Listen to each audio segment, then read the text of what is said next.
whakarongo ki te tangi a te korimako. Kōrero flowing out the hook of force. Kaupapa relevant, kaupapa out of bounds, kaupapa exigent, kaupapa paramount. Nā kona whakapiri mai ki te kaupapa tino whakahira hira whakarongo pi kari kari mai. Hare mai, o Taringa hare mai. We gotta gather up close everybody. Gather up close everybody. Kani move that body. Kani move that body. Hei ngā kāwai nui, hei ngā kāwai roa. O ngai tua whakarere mā, o ngai tua iho mā. Nau mai hoki mai anei ki te punua pāho e whakapāho atu ana i te pokapū o Taringa. I te piki taone o te aumutu, bustling metropolis. We've been gone a minute. We're back. We're back. Hello, everybody. Tēnā koutou. We're back. You'll be back. We'll be back. Course we will. You'll be back. Oh, my God. Hello, everybody. How are you this morning? Good evening. Good morning. Hello there. Morena. Morena. Kia ora e te whānau. E te whānau. Whānui o ngai Taringa. O te wānei, me koutou anu hoki nā Taringa hou e are mai ana ki tā tātou kaupapa. Kānui taku hari koa, kei ko neo me oku hoa, Mauroa. And Erica's just recently returned from Sarawak. Sarawak. Yep. Sarawak. And te pua Haiti and I didn't go. No. But we've also returned from other places. Yes. And it's good to be back. It's bloody, I said funny. It's funny, good. It's funny good to be back. E ne ramarama ana ngā whetū. Ai. Te mihi ana ki a tiaki me koutou te whānau I whakatāhua, whakarākei. Ai. Whakaramarama I tō mātou wāhi nei, I te pokapū o Taringa. And here we are, coming to you from the auspices of Te Wānanga o Aotearoa. Te Wānanga o te roa. Yeah. So how you been, Te Whānau? How you two been? How's it been? Well, you guys are looking at me, so I guess I'm talking. No, he looked at me and then I looked at you and he looked at me. No, at this very moment, very good. Yeah, I have been crazy busy the last few weeks, but yeah, I've kind of over the other side of that maunga. Oh, good. Yeah. Ready for the next one? Yes. As a great kaiako of mine said, he taught me a new kīwaha, which isn't the kīwaha for today. Hoi no, we'll get there. We will. Kei te whātūpihi. Kei te whātūpihi. Ai, kei te whātūpihi. And how te tikanga o taua kīwaha? Kei te whātū busy. Ai, and that's how we were when we were e te whare wānanga o Waikato mātou, tēnā koe waratau. And he wai atu tana tau ki aia. Ring him up during a class and he goes, oh, taku tui te hāti. Oh, kei te whātūpihi. Kata. Yeah, aye. And we were like, whoa, sitting there writing our notes, whātūpihi. Oh, me ruku ki ngā. And he'd be like, Oh my God. So yeah, whātūpihi e hoa ma. Nāna hoki ako mai I a mātou ki te kupu nei pōrangi pahi. Pōrangi Pahi. pahe. Pōrangi pahi. Che. And koutou e mohana kia. Love you, Waldo. Thank you for putting up with me as I was a student of yours there. Same here. Same here.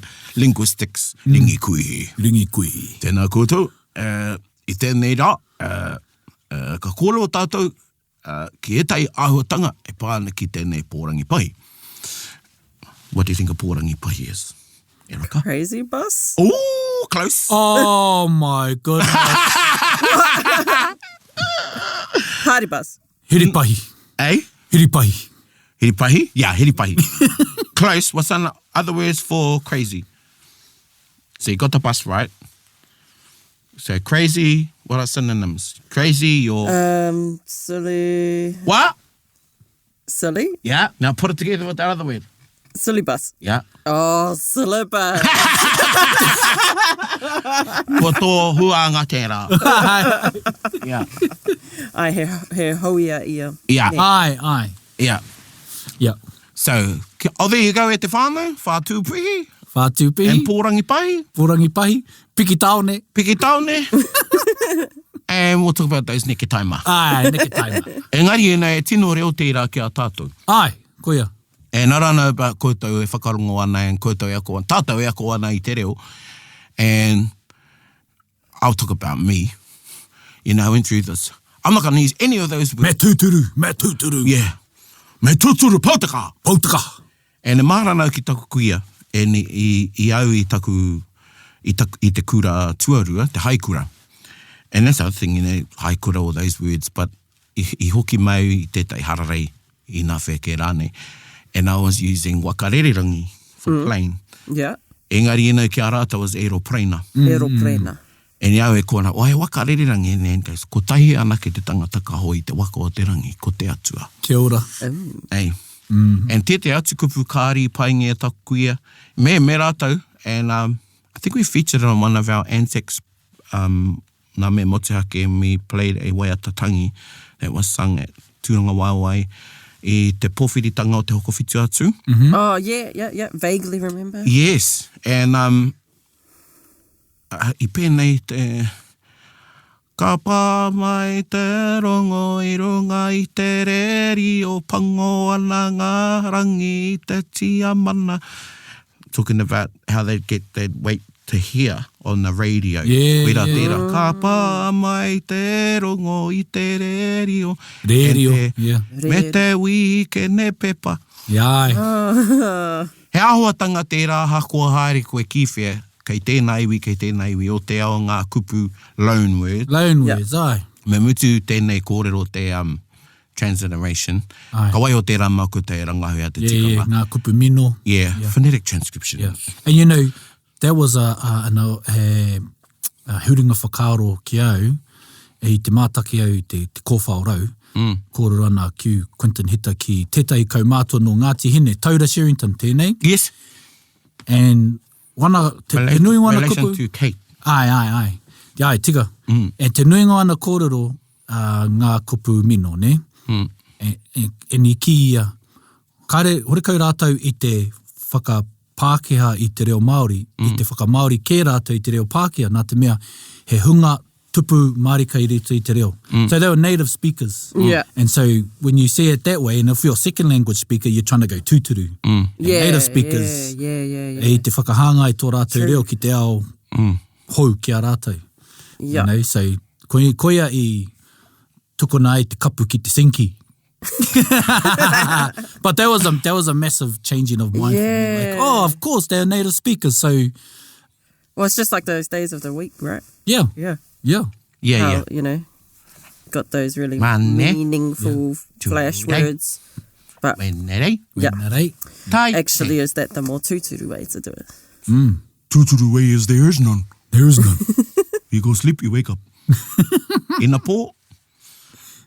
Do you say ina rua pō?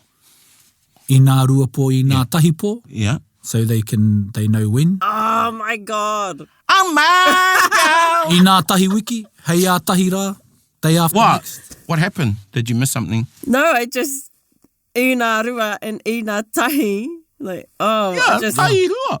oh my God. Tua. Ina tahi rā. There you go, my e te God. whānau. That was our installment for today. Ko ki te kapu. Ko pere nā. Okay, guys. Yeah. Something just clicked in my head right there. Yeah. Yeah. You heard that live. Okay, kia huri tātou ki te kīwaha. Ana he kuru. Koia tēnei te kīwaha e rere atu nei. Ana, ko te koia. Hea koia te tikanga o te kupu koia I te kīwaha?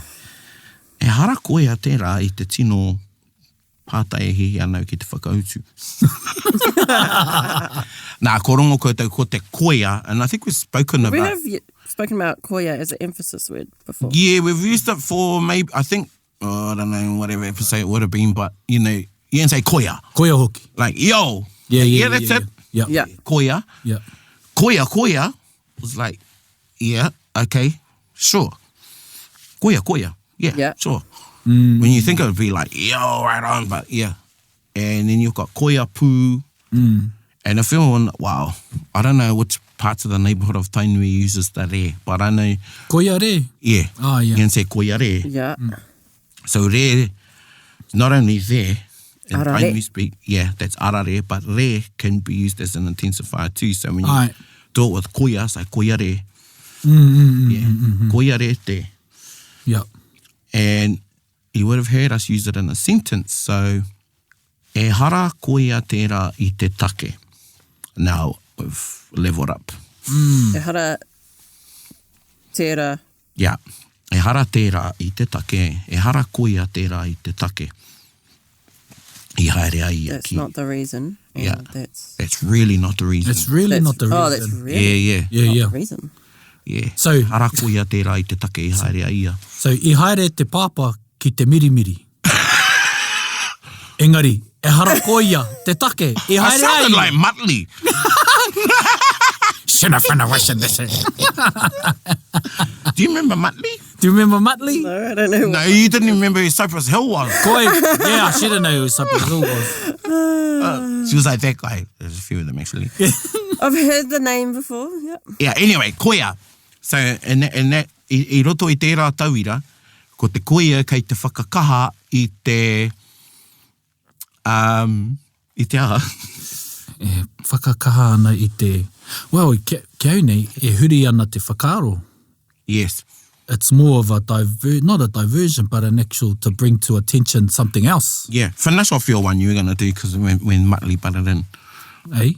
because you said about the father going for mirimiri. Oh, well, yeah. E haere te papa ki te pāpā ki te mirimiri. Mm. Kia mirimiri ai tana mātenga. Yeah. Pane. Pane. Upoko. Yeah. Mahunga. Uru. And engari, e hara koia te take, I haere ai ia Yeah. ki te mirimiri. Yeah. So he went to get massage, but that's not really why he went to get Yeah, a the massage. father went for a massage. It's not really Yeah. why. It's not That's a good exactly why. It's example. it's not really why. Yeah. For a miri. So it's sort of like to imply something else. Yes. It's a cool way of implying something else. Okay. Yeah, but it depends on, it's, again, kia hoki ki te horopaki. Ai. Hey, well, he aha koia te take I haere ai ia. What really is the reason he went? Right. Yep. Right. And e paito tērā atu tauira au mō nōhea koia ia. O nōhea koia. Yeah, So where exactly is that person from? yeah, And within the context of, and taku whakahoropaki taua kōrero, ki te tai mai, ki te hara mai tētahi, ki tō whare, ki tō marae rānei, tohu ki a koutou, ka kōrero kei wainganui a koutou. Nōhea koia ia. yeah. So And whether- I'd even put a hoki in there. Nōhea koia hoki. Yeah. Yeah. No whea hoki koia. Nōwhea koia hoki. Okay. Oh, wa? No whea hoki koia tērā tangata. Yeah. So I was just at the hairdresser's yesterday. Really? And, Wow. and so she asked me where I was from. And this is a scenario that always happens where someone asks, no hea koe, where are you from? Yeah. And then depending on who it is, like if they're not a tangata Māori, then you're like, do you want to know, like, where do I actually live or where am I from? In that context. Yes. Nōwhea koia hoki au? Nōwhea Yeah. hoki koia au? Yeah. My hokis always get mixed up. You're right there, because I think I te wā ka kōrero Pākehā tātou, ki te kia, where you from, to someone, usually ko tā rātou whakauti ki au meme ki te ro Pākehā, ka ki mai te taone, o reira mai rātou. Don't Yeah. give me the name of the town or wherever they're from. But if I say nōwhea koe, they'll usually ka ki tō rātou no Ngāti wherever or no te whānau panui. But if I say, where you from? But when someone asks me where I'm from, a hau nei, ka whakautu me tuku whakaaro Māori o Amerikawa. Yeah. Yep. What about you? Me, I go, well, I live in Hamilton, if that's what you're asking. But Yeah. I'm from Te Whānau Apanui. So what if you go, the answer that you gave, you say, well, e noho anau ki kirikiriroa, engari koia, engari e no E hara apanui koia tērā I te wāhi no reira mai au. Ah, yeah. Oh, e hara koia. But that isn't really where That I'm isn't from. really where I'm from. Okay, Yeah, because I was, okay. Yeah. Now, tōnari te tēnei ki te oti, ne? Le tahi ana whakamainga. Yeah. Yeah. Like, me Me wāhi kōrero pē tātou mo te oti. Mo oti, yeah. No hea oti, yeah. Yeah. Same thing as like, well, where the heck are you from? Yeah. Where the heck are they from? Yes, it's a bit more intensify. Intensify, yeah. However, someone says, pe hana koe, you say, pai ana, pe hea oti koe, and how are you? Yeah. How the hell are you? And how the heck are you, mate? Yeah. Okay. So, you know, bringing that up, I te kōrero mā ko ngira, kia ora ngira, hope you're listening. Kia ora ngira. And I pātai tētai ki aia, e pēwhi ana koe, and he says, pai ana, and he says, a koe. A koe. Now. Is that right? Yeah. Ah, yeah. I've never used it, but I've heard it. What do you say? Me koe? Me koe. Yeah, and that's what the person answered him, says, you should say me koe, and you.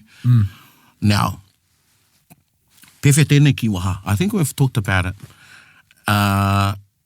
Usually, you use it in a, I don't say negative, but kei te whakahoki koe i te whakaaro ki te tangata, oa, te rapea ka ki mai tētai. Oh, geez, you're getting a bit fat. Think of something. Oh, your shadow's getting big, boy. Oh, your belt looks like there's a few more. Oh, you look black. What's a nice way to say someone they're getting fat? Oh, I see. We did this in, actually, I brought this up because we did this in Wareto's class. Looking a bit robust. I see you've taken a caloric surplus lately. A caloric surplus. Where was I going? I don't know. The kīwaha. So, someone says, oh, looks like you're on a caloric surplus. And you'll say, koe rāne. Koe rāne. Koe rāne. And that's sort of like, who's calling the, No, you can talk. You can talk. The kettle black. Koe rāne. Koe rāne. Oh, so when, ngira replied to someone with koe, is the other person who tried to correct him, is that what they were implying? Yes, that you should have used me. But I think in that instance, because I've heard that, a koe. Yeah, I've heard that too.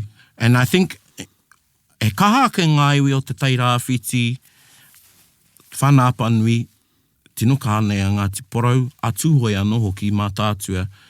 I think, ka taka te wā, ka makere mai te i roto i etahi o ngā rerenga, a te Māori. So, pewhi ana koe. Pewhi ana ai. Now, tainui would say, o hea o kupu mo te tukimata. Pewa. Tukimata. Yeah. Anei anō te te kupu. Tukimata, pewa, whatupiki. Che. What they're doing. Marama. Yeah, whatupiki. So, your whatu went peak, your whatupiki went whatupiki there. Whaturiu. And that, so, ki te tai rāwhiti, you'll say, kei te haere a ia. Yeah, I heard that too, cool. Kei te haere a ia. Kei te pēhea a ia. Yeah, kei te pēhea a ia.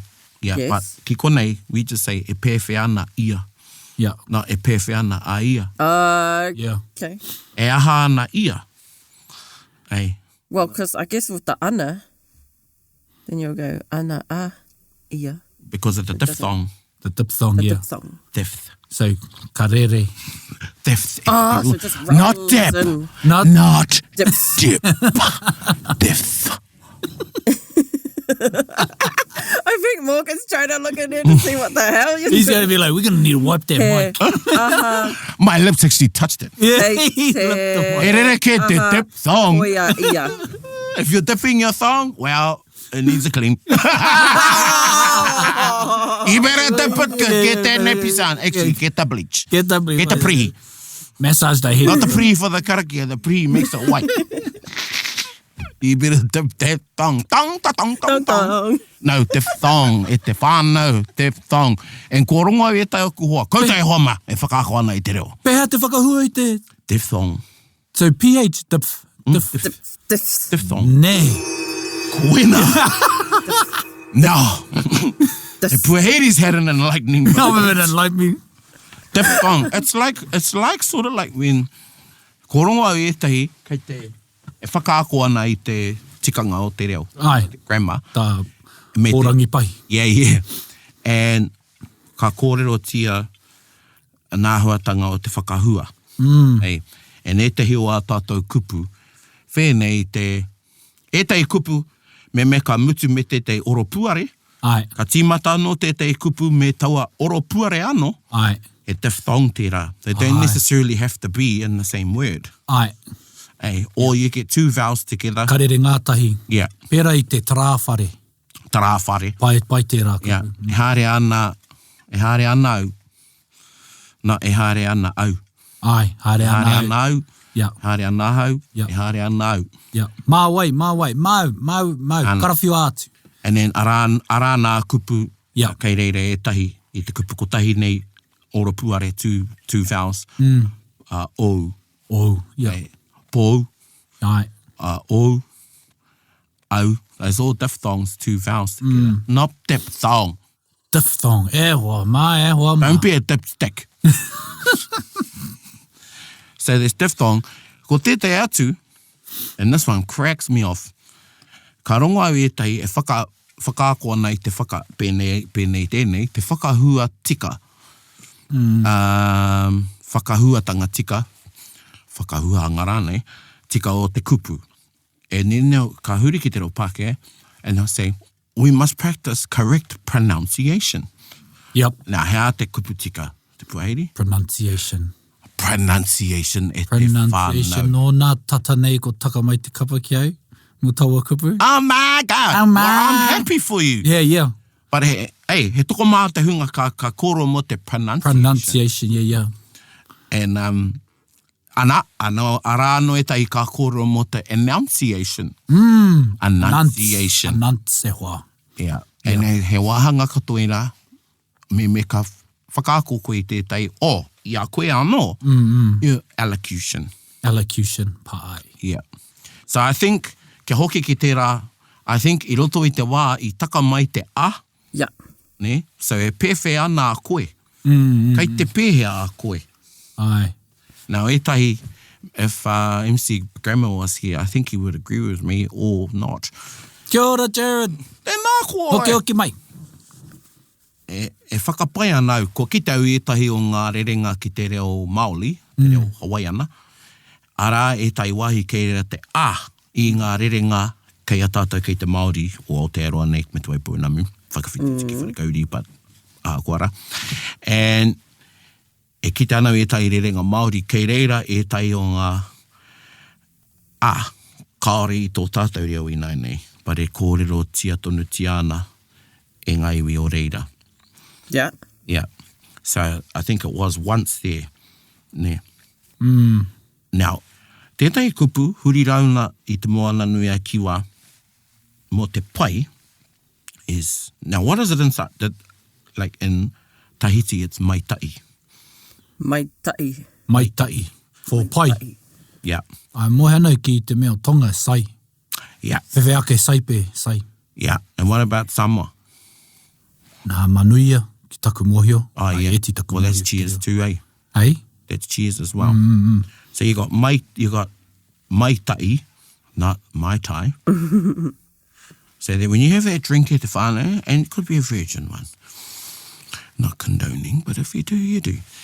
It's maitai, Maitai. not mai tai, Kia ora, maitai. meaning good. Yeah. Maitai. Ki Hawaii, it's maitaki. Oh, Sorry, maikai. maikai. Ki Rarotonga, ko ki aere ni rane, it's meitaki. Meitaki. Oh. And i pērā hoki te Māori, but ko ngaro tērā kupu, but it's still in Williams. So koe rā te āhua o te tupu o te kupu. Eh? So a koe, Yep. e whakai anau ki tērā, but in that context of reading that sentence, because if you look at the template in a koe rānei, eh? Wait, where were we with that one? A koe rānei, Yeah. a koe rānei. And you? Or no? No, a koe rānei is, you got a bloody cheek. Oh, right. That's it. Yeah. That's it. And I think what I was trying to explain or show was that there's some sentences where the fronts starts, but it doesn't actually... Grammatically. Yeah, you wouldn't really talk like that. Another one is with the a. Tētau ko tino hōmauro a pakake I konei ia. And I te kome e tahi mōku. And I can say this because none of them are here anymore. I te wānanga o te aroa. Because I te kāhaere ahau ki etahi o ngā kaupapa Māori. And I puta mai tōku ingoa I tētai hui. Paraone haere ana ki mea. And ko taku hoa I te taunaki aku haerenga ki ngā kaupapa Māori. Ai. Kaua hei kanohi mōku, engari I tērā wā, hei kanohi mo te wānanga o te aroa. And then he pāta ia, and he told me, and he said, engari koutou, kei whea koutou, a koe. Yeah. You wouldn't say koe. Yeah. So, yeah, tērā. Yeah, pai. Me whakarongo pi kari. Now, kia hoki ki te koia, Yeah. Oh, yeah. Yep. again, etahi wā, you say, koia te take I haere aia. Koia te take I haere aia. That's the reason why. That's the reason. That's the very reason why. Yeah. Hey. Koia I pēnei ai. That's Koia I pērā ai. that's actually the reason why it's like this. Like, Or yeah, that. that's right. Yeah. Koia I pērā ai, koi nei. And again, I reira kua huri te tikanga o te koia I reira, engari. Yeah. Koia tērā te take I haere ai. Koia tērā. Have you got it? I don't know. That is why. You drop a sentence and we'll see how you're going. Okay. I kōrero koe, I haere ai ki te wharepaku mo te mimi. Engari, e hara koia te take. Yeah, I did. Oh, okay. E hara koia te take I haere ai. I haere ai ki te wharepaku. So how oti tō mai ki reira? A koe hoki o rānei, I don't know. Well, I didn't go, but yeah, I like Yeah. giving it a go. Yeah, pai. Hey, and, you know, That was a true story. yeah. Yeah, it's true, hard. But ya koe kōrero ana, you remind me of me when I was little Okay. at one time. And I, like you, ka rongo au e tai hoaku, I've just started saying it again because it's something we see. Me and my cousins would say, we labelled or called our the nannies the Black Power. Okay. And ka wako te mangukaha e te whānau. And if you were into wearing red, that's okay too. And yellow, whatever. But we called them the Black Power because they were always in black. They were all widows. Yeah. Oh. And they, me uauaka ki te rātou e mau ana I etahi atu karakara I o rātou kākau. And yes, you go through the whole Victorian thing and da-da-da-da. Engari, kua kōrero ke mātou, kua rūnanga tia tēnei. Pēnei te tangata no ngā tihine, e kōrero ana mō tana whaka Māori I tōna reo Pākehā. He pēnā no te Māori ki ona kākau Pākehā. Ai. Nā haunga nā kōrero mō Queen Victoria and it's Victorian thing and da-da-da-da-da. Tīkina te pango I te pō. Hey. Wow, what's in the pōuri? No colours. No colours. Yeah. So I reira, ka tae au te ki a, Yeah. o nā kākaura, heri te ki te pōuri. And ka tō mātou nannies, we didn't grow up with our grandfathers because, and for them, my cousins are listening, they'll attest to this, all of our grandfathers, they all died in the 80s and early 90s. Ai. So ka taka te wā, ko mātou kaumātua, ko nā kuia.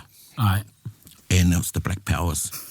And the Black Power, their breath smelled like two things. It was either kanga wai, raronkon, and toroi. And it was mai. Nā, moana koe te mai, Erika? No. So mai, kia tūhoi he whakamara.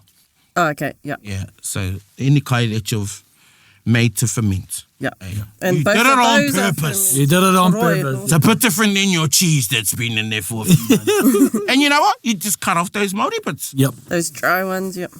You know what? We had to do an assignment on Māori things, and I thought our teachers meant Maori, like Māori. Yeah. Yeah. They meant mouldy.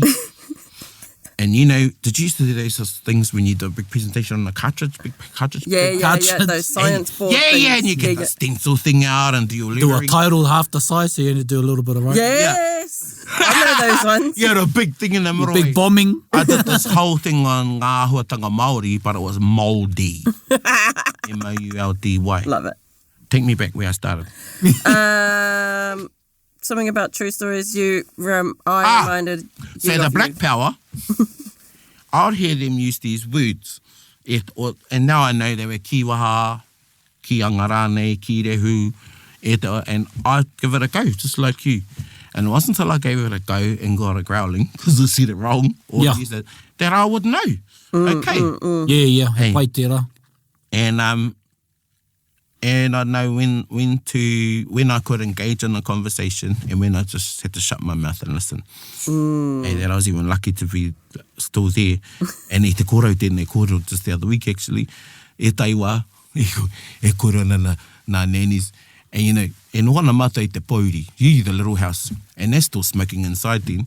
And you think they're asleep. And then had one nanny kari i momi paipa. And next minute you see the little orange specks. And you know, they're puffing Yeah. on their. Yeah. It was only Park Drive and Pakara back then. And you know, kei te hotonu nā kuia. E me ka kōrero rātou. And it was nā reo e rua. Me te, wouldn't call it pigeon, but just the mix-up was beautiful. Yeah. Hey, you know, Aye. it's a mix-up of te reo Māori and English and the loanwords and everything. And e rongo rā e hara kuia tērā i te tāne. I knew it wasn't her. Oh, no, she been, nā hapu anō.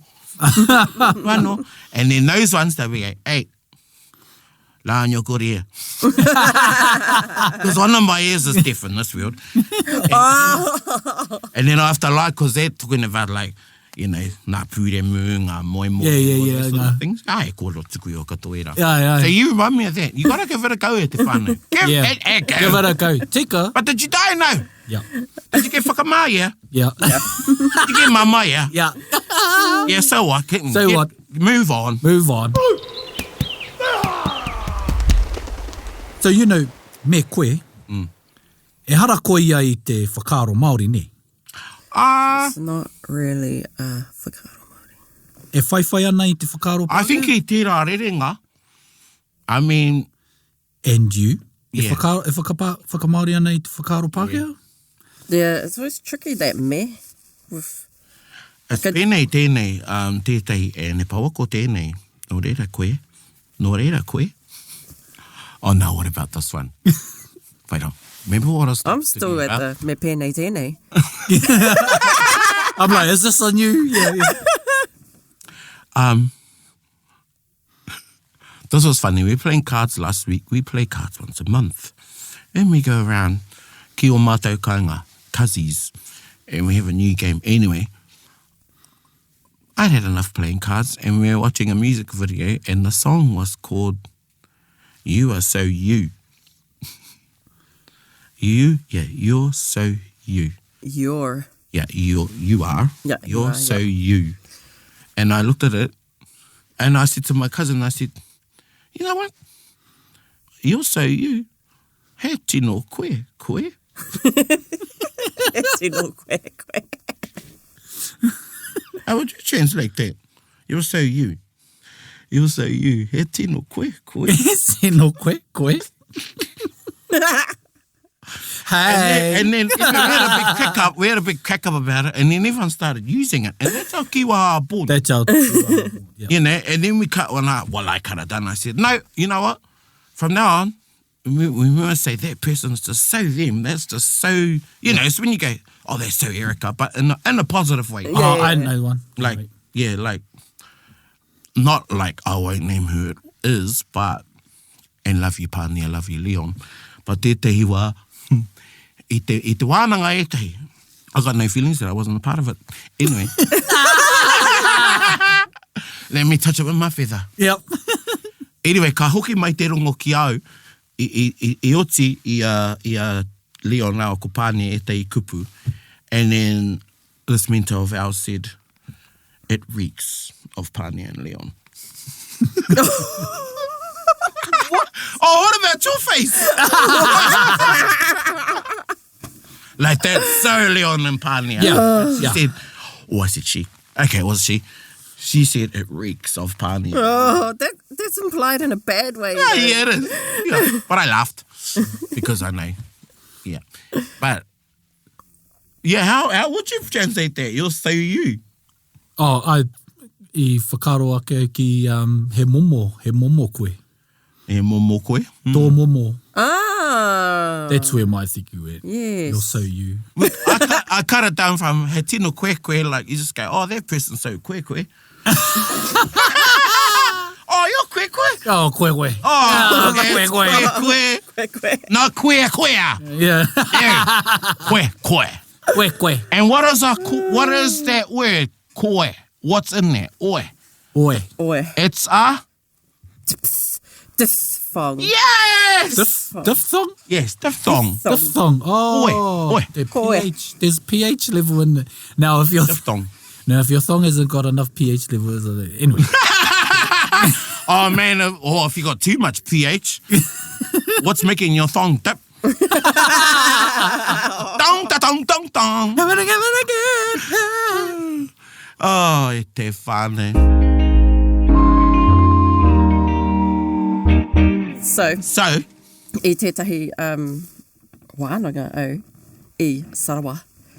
And so I was at this workshop. And I think you better give them a little bit of backstory about Sarawak and why you went there. So. Okay, so I had the opportunity to go to Sarawak, which is a state of Malaysia, with Rob Ruha Music. Kālega. Colleague, yep. And so he was speaking at this youth summit, and there was this chick. She was so cool. She was half Palestinian and half Ukrainian. Wow. Yeah, imagine that.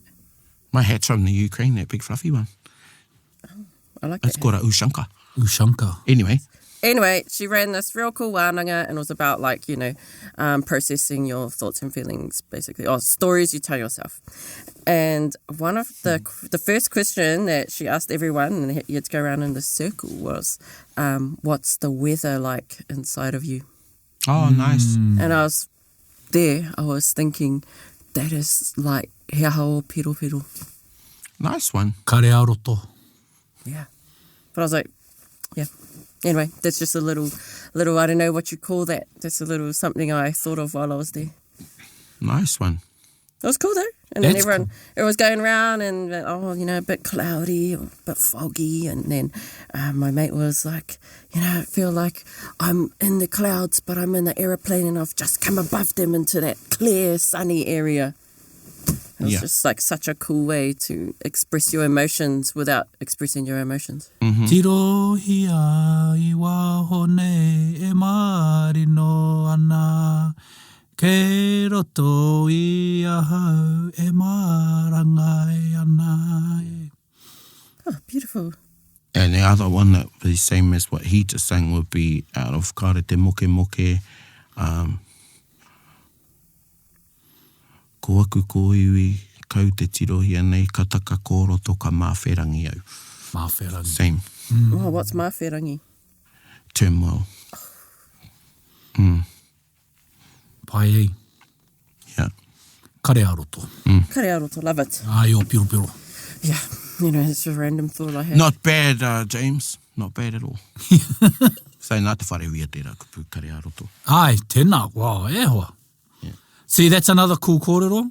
What? The amount of kupu What? that we think is tuturu. Yeah. However, Yeah. And what is tuturu? he aha te tuturu. Hea tā tuturu! Well, you could deem that tuturu. Even the Nā te word mea- tuturu, te Ai. whakamahinga, Te like, whakamahinga, yeah. oh, Māori tuturu. Tuturu. I just want to be tuturu. Yeah, that was it, eh? Yeah. Yeah. Oh, I'm just standing up just to be tuturu about the kaupapa. Yeah. He's tuturu, is that fella? He's tuturu is. You don't hear it as much as you used to, like in the 90s. No, it was the 80s, 90s. Yeah, it come was. I on. know someone that says it all the Tuturu. time. Well, I a koe kōrero pērā ana, I helped with I wrote some way out there, my friend, good friend, Ngairo, here taunga me, tana, tō māua hoa, Kathy Phillips, and they put out Mātahi Pūmano. And their mother wrote Kathy songs, because ko pakaria ke te reo taku tuahine. And Auntie Mere, one of the songs, and I smiled because she had in there her Māori tūturu. And it's just from that generation. You don't hear it anymore. Nah. Now you'll use pono more. You'll hear people saying, Oh, yeah. tino pono. Yeah. Hey, but tūturu, that was the go-to. That was the tūturu. Like, tūmeke. Yeah. Tūmeke e te whānau. Tūmeke. And then we Tūmeke had to unlearn Tuesdays. what tūmeke meant. And if you're still using it, well, you're being tūturu to you. Well, I'm gonna be a kaiako for you today. Yeah. Well, wait, no, you need to bring me up to speed on this. What does tūmeke mean? Tūmeke means to be startled. Surprised. Startled. Yeah, startled. Yeah. Startled. Startled. Yeah. Yeah. But different to ohorere. Yeah. So it's- Not like when you So ohorere. compliment someone and you go, oh, tūmeke. Yeah. yeah. Oh, tūmeke, So that's cuz. the wrong context to be using that in. I think Well, it's it's an the wrong adaptation of too much. Yeah. I think they went Too too much. much in it. And then too much Yeah, started yeah, being... yeah. Yeah. Oh, it was a mātātu, lots of mātātu. Yeah, I heard them too much. It's like prata. Prata, yeah. Like, e tino mātātu a tērā ki au. Yeah. I heard Yeah. tū use prata. Yeah, But I don't prata. hear it anywhere else. Yeah. No, you're right. Yeah. You know? Think Prata. about it. The ones that say prata to me, I'm like, oh yeah, no reira. And we've, tawa. wahine have taken on tita for sister. Oh, yeah. Tita is a Spanish word. Oh, yeah. Yeah. That's an old word amongst some of my, Tita. especially taku Yeah. ngawai, me aku, e tahi aku karanga whaia, Yeah. tita, just sisters amongst them. Yeah. Yeah. So tūmeke. So did we get to where... No, I just wanted to bring that up. It was just so those connections and working in my head. Just so there's a distinction, Erika. Yeah, okay. Ko te rereke o te piro I te kare to. Piro are the feelings you get from the emotions you're going through. Oh. Yeah, they're not actually your emotions. So it's Kia ora. actually your, well, I'll say it, your physical, mental and spiritual state due to how you're feeling. So koera te rereke koutou and te nā koe, Erika, because he nui toko maha koutou tātou whakamahi ana I te piro, anō nei he kupu mo te kare aroto. Kia ora. E hara te piro mo te kare aro. Oh, kia ora. Harakoia. Ana. Hey, And cheers. there we go, e te whānau, we can sign off. Piro e mama. Piro! Piro. Me kōrero mō te kupu panoni. Oh, okay. I like this. Here we go. Here we go, e wama. Anei anō tētahi. So, tērā tētahi kura rongo nui. And ko te panekiretanga tēnei, e ko tō tātou kuraua tēnei, te atu o te reo, ko tāti moti pāpā. And I kaha, e harai te mea I ngana ia ki te whakaoho anō I tō kupu, engari, Timothy, in some respects, he's a mad scientist. And e te atu, and if you've been with Papa, you know what I mean. And he comes up with these, he just wants to bamboozle everybody. Yep. E tai o ana weird combinations, you know. He's like the, koe te repo o te wāne e pai ana ki te, O te, would it be? kore kau tu atu. Go say it. Eminem. I don't think that's what you're going to say, but yeah, actually, Te atu o te reo, te atu o te rap god. there you go. Te puaheiri to all you rappers out there.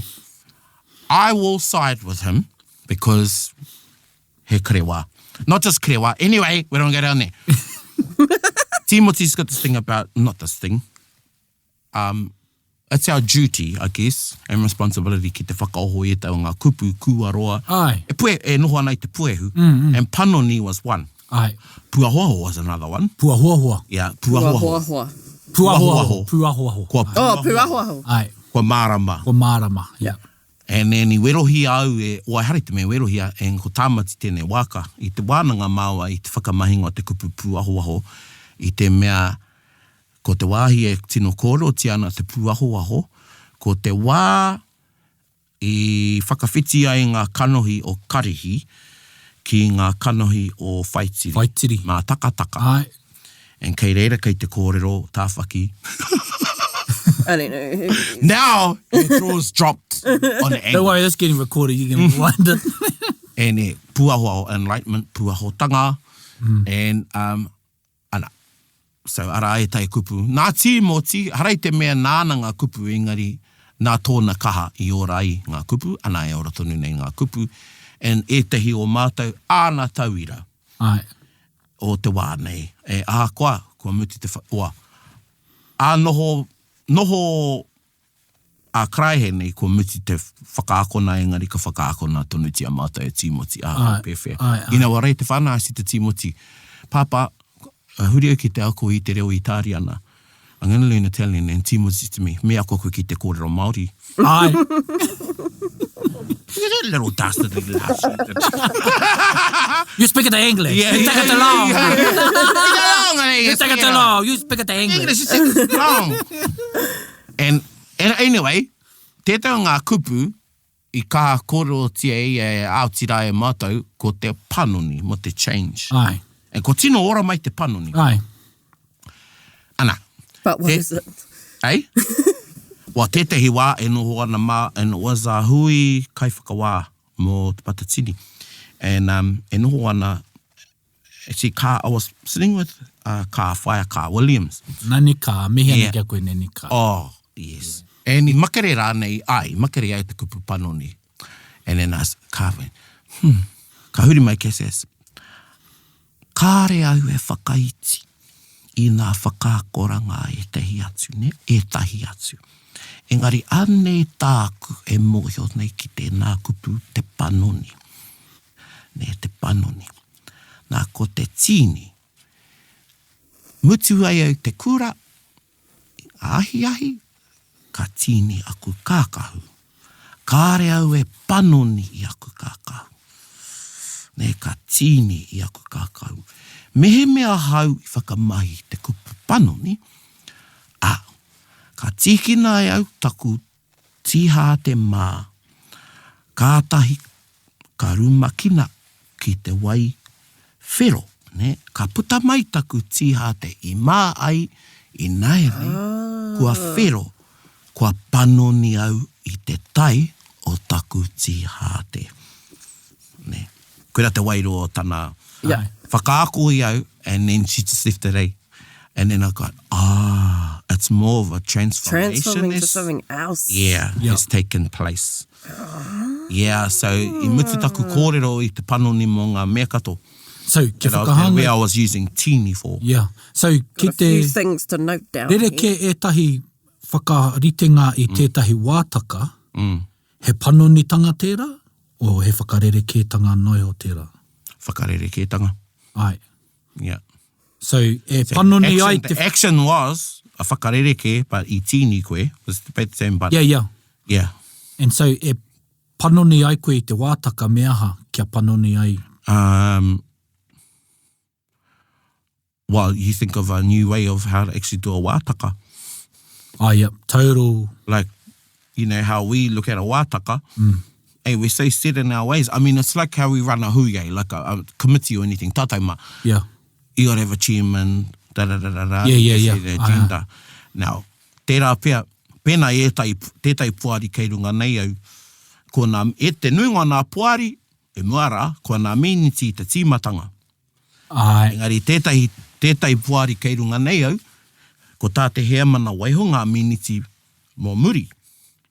Kare mātou e tāti me ngā miniti, ka mutu ko etahi atu o ngā huatanga ritenga rānei, o te whakahaere hui poari komiti rānei, I panonitia. So you transformed them. I think that's where ki taku ngākau, ka tika te panoni ki reira, when you've transformed a way of being, doing it, instead of the same, it's different to just changing the schedule. Changing a way of doing it. Kia kore ai e hoki ki tērā āhoranga I pērā I ngā iwa. You know, I just want to put this for aku whanaungo te taitokerau. Ko horapa te kupu, ko ora anō te kupu pokake. Pokake. Pokake, mo te rereke. Yeah. And okay. e mea nau, e whakapona nau ko te pokake, e rite pai ana ki te panoni. Yeah. No reira me mōhio koe ki te wā, e hakamahi ai koe i te kupu pokake i tērā ngā wā, me hakamahi koe. Ki tō whakapai, whakamoitanga tērā no ngā kupu e rua? Pokake, ai, pokanoa. Pokake. Yeah. Ingai ko rangona e rā kōrero mo te wā i huri ai te ahu o tētahi mea. Yeah. Engari, etahi o te hunga e ako ana. E ako tonu ana i te reo, kamatu e ako ana i te reo o te wāhi ahu mai rātou, o rātou whainga, koe tētahi kupu e whakamahi ana e rātou mo te rereke. Yeah. But I do believe it's panoni, just like the sense of panoni. He pokake, tēnō rereke, kua huri. Kua huri te āhua. Yeah. So, koutou mā, I think nau tērā kingi rākete. Yeah, pokake.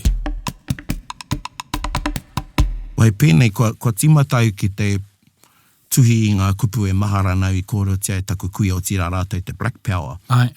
Nai kōrau ki e te ōku. Ko tātaku kuia whakamahi i te kupu wareware. Ai. Yeah. Nā, me wareware ki ngā mea me wareware. Ai. Ne? Kia kaue wareware ki ngā mea me mahara. And then, when I remembered that, I thought, because etahi o tātou, we think, how can we use a ki here and an I here with wareware? So, kaue wareware ki tēnā. Now, if I was to say, kei wareware i a koe, kei wareware tēnā i a koe, ne? They both mean the same thing. But it's actually talking about your relationship with wareware. Ai, yep. Now, I wareware i a koe, you just clean forgot it. Yeah. I wareware koe ki tērā, well, what would be your opposite? The opposite to that. Well, I wareware koe ki tēnā, you made it so you would forget that. Just trying to think of a context in where I would do that. A relationship with something. Or, or something you just like block it out of your mind. Yeah. Or let bygones be bygones in a more positive manner. Okay. Oh, so ki te raru koe, ki tētahi atu. Tukua tērā kia wareware. Tukua tērā kia wareware. Let it be forgotten. Oh, Right. Yeah. So, and that's the difference with using a Stative. and not a key. Yeah, I is a well, I clean forgot it. Okay. It's now a stative. It's a state of being. E kore I'm in a oki ki state te- of wareware. Yeah, e kore hoki ki te mahara. And those are the things like, ko etai atu o nā kupu, pēnei te, hea te rereke o te kawemate heri, anei tāku. And koutou, kei tētai taumata, mā koutou tēnei runanga. Ko te kawe, taku mōhio, ko te kaikawe, e mōhio ana ki te tikanga o tāna e kawe nā. Ko te tangata ka whiwhi i te mea kawe ana, e ia.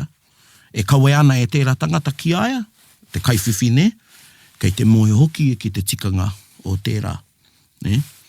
Ko te tangata nāna i tuku, te kai tuku, ki te kai kawe, e mōhio ana e ki te tikanga o tāna e tuku nei. Kawea tēnei ki aia, hei koha ki. Ne? Now, that person's going to a tangi, you know they're going, I know they're going, you know I'm not going, that person knows I'm not going. Kawea tēnei te kautara ki aia. Yeah, but he knows what it's for. Yeah. Yeah. Now, hea te heri. Have you heard the word harimate? No. Hea te reke o te kawemate me te harimate. Ane. So we're talking about a tikanga of kawemate. And kawemate is when you take the memory of the person that's recently passed to a place that they have a Connection. affiliation to. Affiliation, yeah. Tribal affiliation to. It's probably the best way to explain it. And I au e tamariki ana kārewe ki te i te whakaahua. Because in our tikanga, a photo wouldn't come out until after the year is up. Ai. But everybody knew ko te kawemate te tēnei o. Eh? Yeah. And actually, I've only got a couple of memories of where there was a tētai kaupapa motuhake kawemate. And the other pā marae or where that person belonged to, it would be an actual event, so everybody knows. So there was no need for a photo. Right. And because we didn't, and still today, ka purutia tonutia, e mātau e rā tikanga. Waiho kia eke te kaumārua marama, ina ene ko hoki mai anō ngā tikanga kia matariki ki oe tei whānau, ko pai rātou eno, kia rātou tērā. So I didn't see photos. And me and my auntie were just talking about, my auntie and I were just talking about the other week, how when a photo would come out, the unveiling, everybody would cry because nobody had that photo in their homes. Right. Everybody would remove the photo of the deceased. And it was about not just wiping them, but closure and coming to grips with not seeing them alive. You see them. And I asked te tau o mata ko Uncle Sonny, actually, how you pēra, he goes, ko te kōrero a rātou mā, ka poke a koe. Ai. Haunted. Now, not spiritually. You haunt yourself. Grief. You haunt yourself. Now, nei tētai kōrero ki a tātou, and I just said this to my uncle 2 days ago. Now, we've heard the figurative expression death scroll. Doom scrolling. Yeah, or doom, death scroll. Yeah. And you scrolling. Oh, yeah, gosh. And you know what, whānau? Gets me all the time. Sorry about it. I'm hardly on my phone these days. Or, I've disconnected to reconnect. Kia ora. So, I'm not on social media. I can just see how much people are on their phones. Oh, By not being on mine. See myself how much I'm on my phone is just too much. Oh, I went into a shop the other day and, I don't have to say, well, this is what's happening now. I nāne, kei te tiro tātou ki ngā whakaahua o tātou huhua mate. Ai. And that really is a death scroll. That is a death scroll. And you're just looking at photos of people that have passed recently. Yeah. And you don't let them go. And that is a momo poke. Ai, Kei te poke a koe. Ai. E koe anō because... And kare tora te haere mai and what you're looking at them scrolling, know, their photos, but you're actually making it harder for yourself to move. Ai. Yeah. So kawemate is an event to kawe the mate of that person. A harimate, isn't. But te rāpea, pēnei e tahi wiki ka mahu nei, you might go to a pōwhiri, ka tūpono koe ki te whānau pani. They're not there for a kawemate. Ai. Right. Now, correctly, you shouldn't say tēnei te kawe I te mate. Yeah. Because they haven't done that as a hapu. Yeah. With that same consideration. Koera. Kawea tēnei. Koera. Kare te haukāanga, I mea. whakatū te pōwhiri, ko te kawemate tēnei o ai. Ai. You should be saying, tēnei anō te hari mai te mate. Ai. Take along. Pai tērā. Ne? Marama. Take along, hari. I hari a mai e au, I've brought along with me. Yeah, okay. Koera te rereke o te hari me te kawe. Okay. So pēnei te wā ka tū koe ki te mihi ki ngā mate. Pai ake kia mea. Me tūpō, if you happen to meet some people that have just recently lost someone, Yeah. And ko ai koe te ki kei te kawe I te mate me hara koe I te tangata hei pū kōrero mō rātou no reira mai kaua whānau. Yeah. But you need to respect that they've had a loss, Yeah. So pai ake e Māori ake te ki, tēnei hoki te hari, te mate. Yeah, so... Okay. So back to my little dictionary I've been putting together, I've been writing down words that I remember that they used to use because I get a verbal slapping. I got slapped once on the mouth. And it happened when I was a teenager. And it wasn't sore. But because my auntie did it, was sore. It was mamai. I mamai. I mean, I'm getting emotional now, not because of the thinking, but because e ki te anau, koe rā tētahi me kua ngaro. I roto I te ao Māori, it's the reverence, respect, kauanu, and engaging in the conversation, and knowing when you shut your mouth, and knowing when you can engage. Kia ora. So e tahi wā, me hau I whakatikaina e tahi, it'll be a hard one, but it won't be, you're getting yelled at, but it's enough, it's terse. Yeah. Moe koe, I he koe, don't do it again. Yeah. the second one will be the hard one. Yeah, yeah. Hey. Wow. Don't, nā tētai atu kai ako tēnei ki au. Mō te hao te mistake, you missed the take.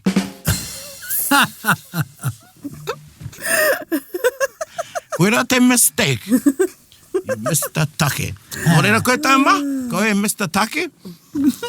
You know, and I think he pai ngā kōrero, kāri whātū pihi, but he pihi pai. Yeah. Ngā kōrero nei. And e pai hoki mai ki pokapū. And to you all, Alice. Thank you very much. Thank you for your patience. Missed you all. OG. Yeah. Yeah.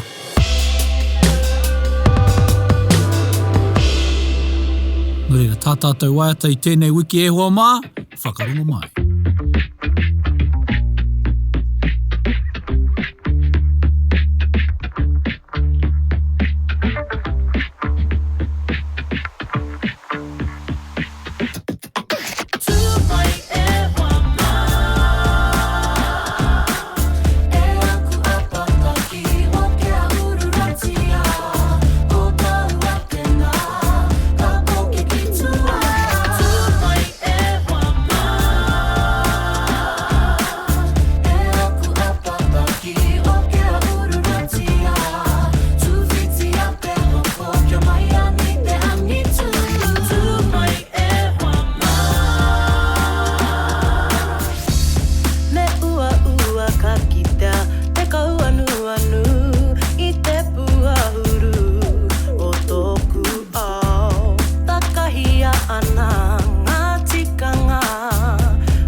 I don't know, but I never try and sing those songs. They're too good.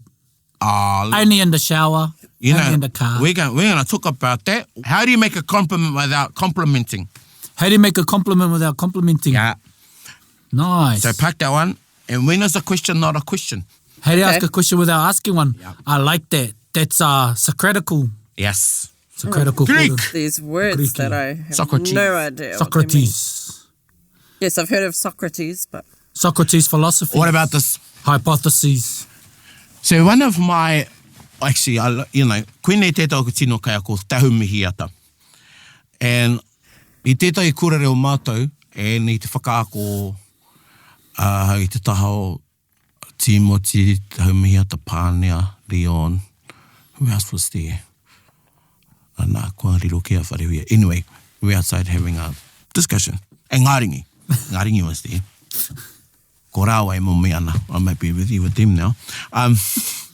Anyway, ka haere mai tētai tauira, and te mihiata had just been telling us about what she reads in terms of English reading material.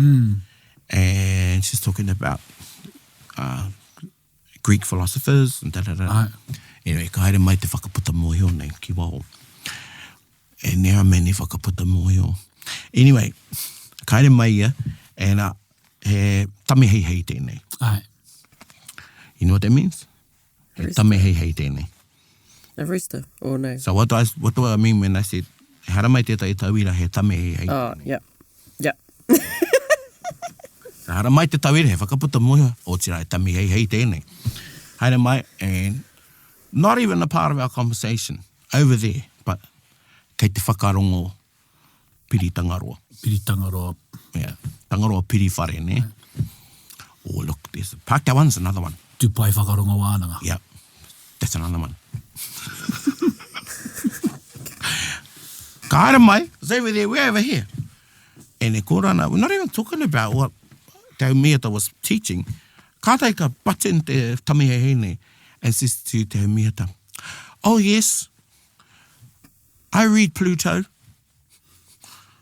And te miata looks at him and says, it's Plato, girl. And if you're listening, you will remember. And if you didn't go back and Google it, well, now you better. So there you go, te whānau. Make sure you know the difference between Pluto, Plato, rereke, tini, panoni, kuia, oti, and katoera I puta mai ai tēnei. Tahi. And I think we better also have distinction between a yarn and a yana yana. Ah, yana yana. Yeah. So hea te reke o te yarn me te yana yana. Yana yana, yeah. Yana yana is just like, is it? Yeah. Yeah, like, te me. Te me. And a difference between a diphthong and dipping your thong. Yep. There you go, te whānau, Taringa, back at you. It's been a joyous occasion. It's been a joyous occasion, yeah. You guys are cool. You guys are cool. It's cool. We'll see you 350 episode tino next kwe. time. Yeah. Neke taima. They cool after school, while you're not at school, wagging school, whatever. Anei te tai whakatauki, he kura te tangata. He kura te tangata. Ka waiho ki reira, ana he kura anō hoki koutou ki o mātou ngākau. Anei te kura o Taringa, e mihi nei kia koutou katoa. Hei ko nā mai rā, me ngā manakita ngā te mea ngaro. Pai mārire. Pai mārire. Hei Hei kona. Māori. Hei kona. Bit whakarongo, bit kari. Gather up close, everybody, buddy. Taringa. Yeah, tahuri mai ki yo. Whakarongo ki te tangi a te kori mako. Kōrero flowing out the hookah force. Kaupapa relevant, kaupapa out of bounds. Kaupapa exigent, kaupapa paramount.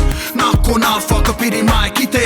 Kaupapa tino whakahira. Whakarongo pi kari mai. Hare mai, o Taringa. Hare mai, we gotta gather up close, everybody.